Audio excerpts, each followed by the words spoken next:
propósito de la lección de esta semana es mostrar que el pecado, aunque haya sido cometido sin pensar, tiene consecuencias tristes para los seres humanos. Empecemos hablando de la muerte de María. En este mundo de pecado todos morimos. La ventaja de los hijos de Dios es que morimos con la bendita esperanza del retorno de Cristo y de la resurrección. Pero más tarde o más temprano todos morimos. Y es mejor que estemos preparados para enfrentar el momento del descanso con nuestra confianza depositada en Dios. Bueno, la muerte de María debe haber afectado a sus hermanos terriblemente.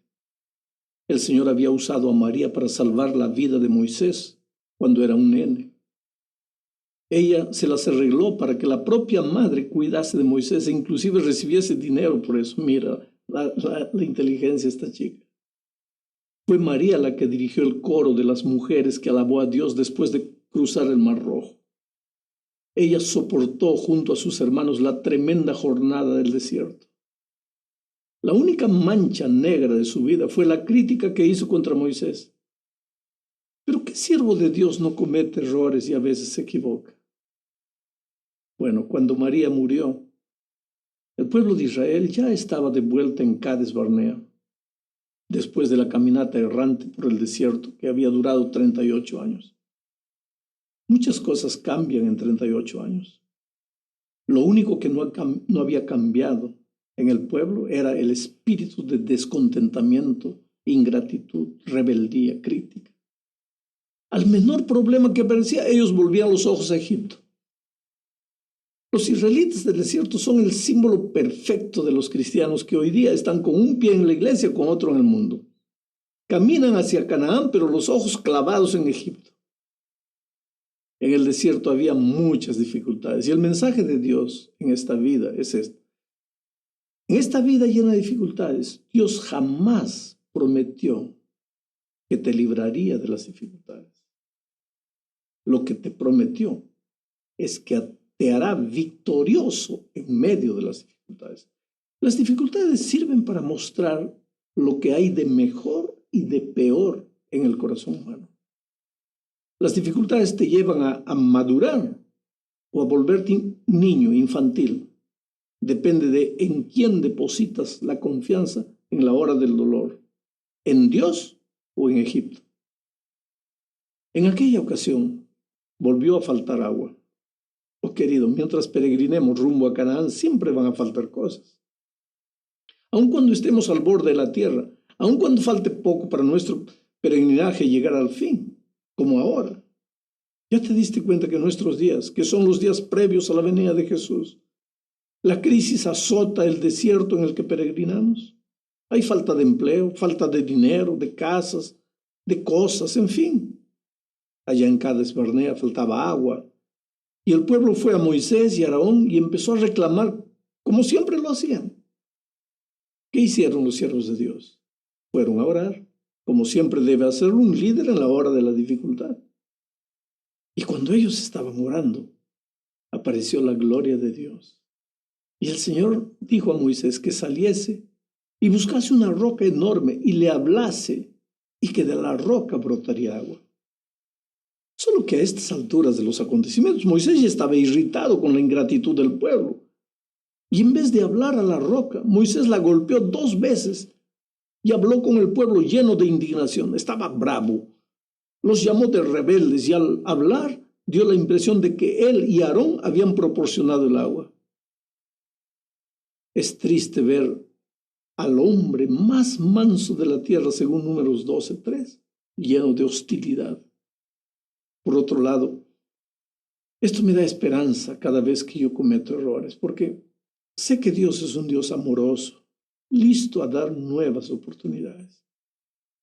Moisés era un ser humano como tú, como yo. Sin duda estaba exhausto después de 40 años conduciendo a un pueblo rebelde. El Salmo 106, versículos 32 y 33, dice que fue el pueblo que provocó la ira de Moisés. Por otro lado, recuerda que María acababa de morir. Moisés estaba triste, emocionalmente agotado, en fin. Claro que nada de esto justifica El pecado es pecado. Él desobedeció a las órdenes divinas. Al herir la roca, hirió a un símbolo del Mesías, que es el que nos da agua viva a nosotros como iglesia. Pero lo que me impresiona es el amor divino. Dios hizo salir agua de la roca a pesar de la actitud errada de Moisés. No ha hecho con nosotros conforme a nuestras iniquidades, ni nos ha pagado conforme a nuestros pecados, dice el Salmo 103:10. Mira cómo, en su maravillosa gracia, el Señor suple nuestras necesidades físicas, a pesar de nuestra desobediencia.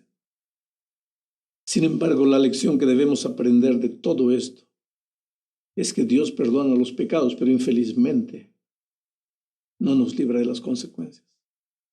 Por causa de aquel pecado, Moisés no pudo entrar a la tierra prometida. Mira lo que dice el texto. Y Jehová dijo a Moisés y a Aarón: por cuanto no creísteis en mí para santificarme delante de los hijos de Israel, por tanto, no meteréis esta congregación en la tierra que les he dado. Estas son las aguas de la rencilla, por las cuales contendieron los hijos de Israel con Jehová, y él se santificó en ellos. Números 20, 12 y 13. Oh querido, Dios perdonó a Moisés, perdonó a Aarón, pero ellos no pudieron entrar a la tierra prometida. Es lo que siempre digo, Dios te perdona, pero la vida no. Si por algún momento en este momento estás jugando con el pecado, yo sé que si un día golpeado por la vida te arrepientes y pides perdón, Dios te va a perdonar. Pero yo te pregunto, ¿será que la vida te va a perdonar? La segunda parte de la lección habla de la muerte de Aarón. Después de todo lo ocurrido en la roca, la vida siguió su curso. Sabes, así son las cosas. A pesar de nuestros errores y caídas, la vida continúa. Y el pueblo llegó al límite de Edom. Y allí fue la vez de Aarón. Los gigantes también mueren. El otro día alguien me dijo: pastor, no hable tanto que las personas mueren. No es bueno hablar de la muerte. ¿Por qué no? ¿Qué tiene la muerte que te asusta tanto? Para los que creen en Cristo, la muerte es un sueño, es como dormir. ¿Tienes miedo de ir a dormir esta noche? No. ¿Por qué no? Porque sabes que mañana vas a despertar. Por eso, si me estás escuchando y ya viviste bastante, piensa en María y en Aarón. Los gigantes también mueren. Escucha la promesa de Dios. Y tú irás al fin y reposarás, y te levantarás para recibir tu heredad al fin de los días. Daniel 12:13. ¿No es maravillosa esta promesa? Bueno, en el primer día del quinto mes del año 40 de la salida de Egipto, Moisés y Aarón y Eleazar, el hijo mayor de Aarón, fueron a algún lugar en el monte Hor. Había llegado la hora de la muerte de Aarón. Moisés se despediría de un hermano querido y Eleazar de un padre amoroso. Aarón tenía 123 años de edad. Pero la muerte de Aarón no interrumpió el sacerdocio, pues Eleazar tomó su lugar. Como Juan Wesley decía, Dios entierra a sus obreros, pero su obra continúa. Conforme a las instrucciones divinas, Moisés le sacó las ropas sacerdotales a Aarón y se las colocó a Eleazar, y después volvieron al campamento.